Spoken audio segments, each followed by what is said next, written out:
अगर मैं सीता सोरेन जी के बारे में कहा हूँ तो भाभी जी साबित कर दे, मैं राजनीतिक से इस्तीफा ले लूंगा। पक्का पक्का मैं इस्तीफा ले लूंगा अगर सीता सोरेन को मैंने ये बातें कहा है तो। लेकिन आपको ही प्रूव करना होगा। मैंने आपके संदर्भ में नहीं कहा, मैंने भाजपा के उन नेताओं के बारे में कहा है जिनसे मेरा मुकाबला होता था। झारखंड की सियासत में एक बार फिर इरफान अंसारी चर्चा में है। चर्चा इस बात को लेकर कि इरफान अंसारी ने सीता सोरेन को रिजेक्ट माल कह दिया है। वहीं दूसरी ओर इरफान यह दावा कर रहे हैं कि उन्होंने सीता सोरेन को नहीं बल्कि बीजेपी के उन नेताओं को कहा जो लगातार उनके खिलाफ चुनाव लड़ते आए हैं और जिन्हें उन्होंने शिकस्त दी थी। अब इस पूरे मामले ने सियासी रंग ले लिया है और इन सब के बीच मामला अब चुनाव आयोग के दरबार में पहुंच चुका है। कि डॉक्टर इरफान अंसारी हमेशा से भारतीय जनता पार्टी के शीर्ष नेता, स्थानीय प्रदेश स्तर के नेता के निशाने पे रहते हैं। इरफान अंसारी जी कुछ बोलते नहीं हैं कि भारतीय जनता पार्टी उन पर टूट पड़ती है। चुनाव में बने रहने के लिए भारतीय जनता पार्टी ने इस तरह का काम किया है ताकि एक चुनाव का पब्लिसिटी हो, एक हाइक हो और उनको इसका लाभ मिल सके। लेकिन आज हम लोगों ने चुनाव आयोग को एक स्पष्ट सीडी और एक मेमोरेंडम दिया है कि उन्होंने बीजेपी से, क्या ये सच नहीं है कि भारतीय जनता पार्टी ने 35 ऐसे उम्मीदवार उतारे हैं जो दूसरे दलों के संबंध रखते थे। अगर उनको फ्री हैंड छोड़ दिया जाए, कहीं का ईटा कहीं का रोड़ा ला के भानुमति का कुनबा जोड़ा, इधर आजसू उधर जदयू उधर लोजपा, लेकिन उनको 81 अगर प्रत्याशी आज उतारने को कहा जाए तो उनके पास प्रत्याशी नहीं है। इरफान अंसारी मामले में घमासान जारी है और इन सब के बीच इरफान अंसारी के दिए बयान पर पहले बीजेपी और अब कांग्रेस के नेता चुनाव आयोग फरियाद लेकर पहुंच गए हैं।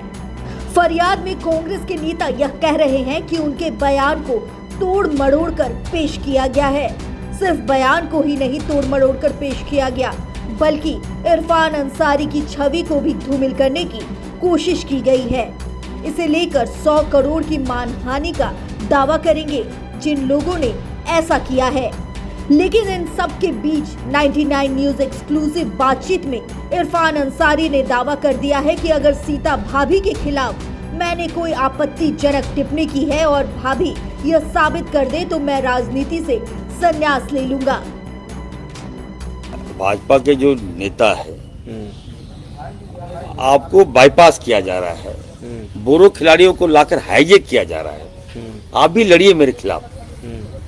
जिसको मैं हराया था मैंने उनके संदर्भ में ये बातें कही। सीता सोरेन जी तो दूर दूर तक की नहीं है। आपका नाम मैंने कहाँ लिया भाभी जी, बताइए आप। भाभी क्यों ऐसा कर रहे भाभी? देखिए कहाँ आप इसको बेवजह भाजपा फंसा रही है भाभी आपको। देखिए सुनिए, बीजेपी कभी भी राजनीतिक से इस्तेमाल लूंगा मैं, बता रहा हूँ मैं अभी। नेताओं को नहीं आगे लाती है। बोलिए इनको बोरो खिलाड़ी चाहिए। इनको कहाँ है सीता सोरेन? रिजेक्टेड माल है जो साथी से जी जाता है, उसको जीत जाता है, कर लेती है। हाईजेक भाजपा कर लेती ऐसे है। नहीं चलेगा, कैसे नहीं चलेगा? प्रत्याशी जिसको मैं हरा चुका हूँ, जिसको हरा चुका हूँ यार, उनको कहा मैं। ये समय जो है लड़ने का है, लड़िए, नहीं तो भाजपा समाप्त कर देगी। तो लड़िए मतलब वो तो लड़ रही है ना, तो मैं लड़िए किसे बोल रहा हूँ? चुनौती देता हूँ हमारे गठबंधन के बारे में बड़ा हास्यास्पद है बाबूलाल जी। आप चुनाव तक देख लीजिए, विधानसभा चुनाव तक ही आपका जो लाइफ है, भाजपा आपको घर से कैसे निकालेगी मैं जान रहा हूँ, मैं देख रहा हूँ। बेवजह ज्यादा नहीं बढ़िए अपना। आप लोग तो बोरो खिलाड़ी हैं, आप लोग ज्यादा हितैषी मत बनिए, है ना। और थोड़ा वेट कीजिए, वेट एंड वॉच कीजिए। सीता सोरेन जी के बारे में मेरी कोई टिप्पणी नहीं थी। आज चुनाव आयोग में भी मैंने दे दिया एसडी कि आप देख लीजिए, कहीं उनका नाम नहीं है। और भारतीय जनता पार्टी में जब से सीता सोरेन जी का आगमन हुआ है, प्रवेश हुआ है, तब से तरह तरह की बयानबाजी, अटकलें, झूठा आरोप वो लगाती रही है। लोकसभा के दौरान आपने देखा होगा हमारे जो स्पीकर हैं रविंदर बाबू जो हैं, नाला की विधायक है, उनके बेटे पर भी तरह तरह की गलत टिप्पणी इनके परिवार ने किया था। तो कुछ दिन पूर्व में हमको अध्यक्ष जी ने सलाह दिया था कि इससे थोड़ा बच के रहना। थोड़ा आज तक है, तेज चैनल है ये, अच्छा। तो हमें क्या मालूम हम क्या बोल रहे हैं। मतलब हमने उनके बारे में नहीं कहा, हमने कहा कि भाजपा के जो नेता है आपको बाईपास किया जा रहा है, बोरो खिलाड़ियों को लाकर हाईजेक किया जा रहा है। आप भी लड़िए मेरे खिलाफ। जिसको मैं हराया था मैंने उनके संदर्भ में ये बातें कही। सीता सोरेन जी तो दूर दूर तक की नहीं है। इरफान अंसारी जहां यह दावा कर रहे हैं कि सीता सोरेन के खिलाफ उन्होंने किसी भी तरह की कोई अभद्र टिप्पणी नहीं की है, तो वहीं बीजेपी चुनाव आयोग से यह मांग कर रही है कि इरफान अंसारी के खिलाफ सख्त से सख्त कार्रवाई हो। भाजपा प्रदेश अध्यक्ष बाबूलाल मरांडी ने तो बकायदा यह मांग कर दी है कि उन्हें राज्य बदल कर दिया जाए। बीजेपी के तरफ से जो प्रेस विज्ञप्ति जारी की गई है उसमें यह कहा गया है कि चुनाव आयोग इरफान अंसारी के खिलाफ आपराधिक मामला दर्ज करे, उन्हें चुनाव तक राज्य बदल कर दिया जाए। वहीं दूसरी तरफ बाबूलाल मरांडी ने इसे आदिवासी समुदाय की महिलाओं के अपमान से भी जोड़ दिया है और दो टूक कह दिया है कि क्या कांग्रेस का यही महिला सम्मान है।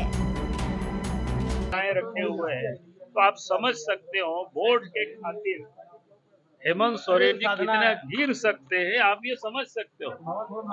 हमें कहा कि दुर्गा सोरेन की पत्नी है और हेमंत सोरेन की भाभी है और ऐसे तो सभी महिलाओं को सम्मान मिलनी चाहिए, लेकिन उनको भी अगर इतना घटिया शब्दों का इरफान ने उपयोग किया और इसके बाद भी वो चूप है, तो इसे आप समझ सकते हो वोट के खातिर हद तक इरफान क्या कहते हैं हेमंत सोरेन ने समझौता किया। इरफान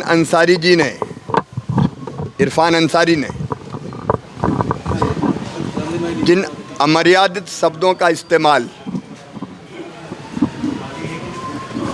श्रीमती सीता सोरेन जी के लिए किया है, उनको रिजेक्टेड माल बोला है। शर्म नहीं आती इरफान अंसारी को? श्रीमती सीता सोरेन जी स्वर्गीय दुर्गा सोरेन जी की धर्मपत्नी, शिबू सोरेन जी की बहू और हेमंत सोरेन जी की भाभी है। वो सम्मानित नेता हैं, उनके बारे में इस तरह के शब्दों का इस्तेमाल ये केवल उनका अपमान नहीं है, झारखंड की बहनों का, बेटियों का अपमान है, भारत की नारी शक्ति का अपमान है। सियासी बयानबाजी के बीच जामताड़ा अब झारखंड की राजनीति का केंद्र बिंदु बन गया है। केंद्र इस बात को लेकर कि जहां बीजेपी को यह लग रहा है कि सीता सोरेन पर दिए इस बयान पर उसकी चुनावी नैया पार हो जाएगी, तो वहीं अब डैमेज कंट्रोल की कवायद कांग्रेस कैंप से भी हो रही है, क्योंकि मामला सोरेन परिवार से जुड़ा है और साथ ही महिला अस्मिता और आदिवासी सम्मान से भी।